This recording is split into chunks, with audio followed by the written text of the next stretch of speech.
The United States currently holds the title of the richest and most powerful country in history. But if we rewind the clock, that rise to global dominance was highly unexpected. For more than a century after European explorers first mapped its coastlines in 1492, the majority of the North American continent was actively ignored. Early superpower empires like Spain and Portugal were looking for immediate wealth in spices and gold.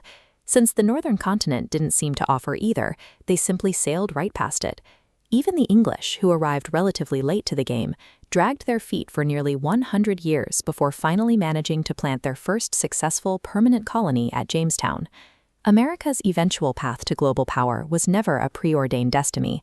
Instead, it was a relentless campaign of opportunistic maneuvers, capitalizing on the distractions, debts, and downfalls of rival empires. That opportunism began right after the colonies won the French and Indian War with British help. When Britain tried to levy taxes to pay off their massive war debt, the colonists refused, eventually fighting the Revolutionary War to break away. But winning independence did not immediately forge a superpower. The original 13 colonies were highly disorganized, essentially independent states barely held together by a failing government.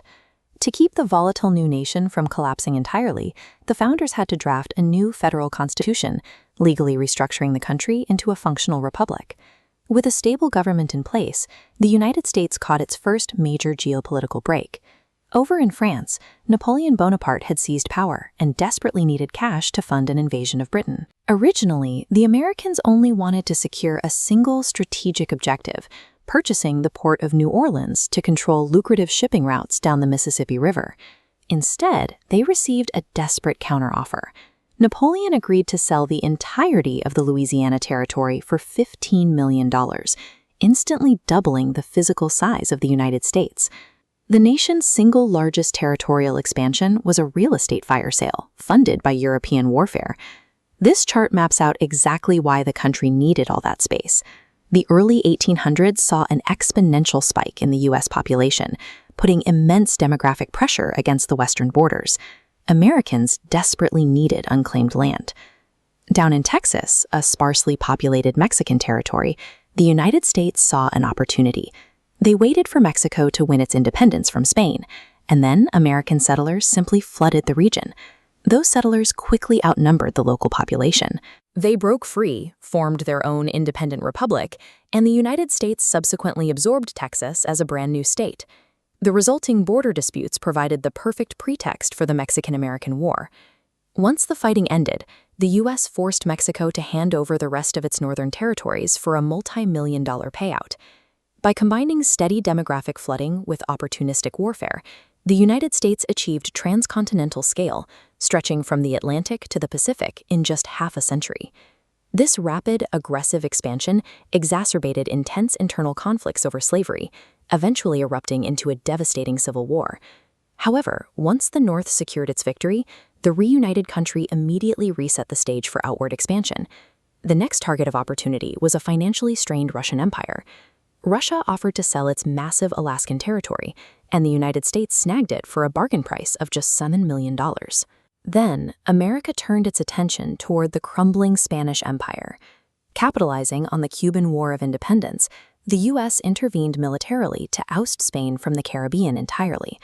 As the spoils of the Spanish-American War, the U.S. absorbed former Spanish colonies like Puerto Rico and the Philippines, while simultaneously annexing the islands of Hawaii to build out a global naval network. But defending a massive two-ocean empire presented a serious logistical nightmare. The Navy required a fast transit route between the Atlantic and the Pacific. Theodore Roosevelt provided the final opening. When Colombia refused to agree to a canal deal, the United States backed a local revolution and quickly recognized the new nation of Panama, immediately securing the canal's construction rights. By systematically stripping dying empires of their assets and circumventing uncooperative neighbors, the United States secured a global network of territories and transit routes. On the eve of World War I, the original 13 colonies had become a transoceanic empire, backed by a modernized, world-class fleet. This expansion followed no pre-planned roadmap from the Founding Fathers, but emerged through a century of opportunistic evolution. By abandoning early isolationist ideals and instead using its wealth to buy out desperate monarchs and conquer weaker neighbors, the United States opportunistically engineered its permanent position at the top of the global order.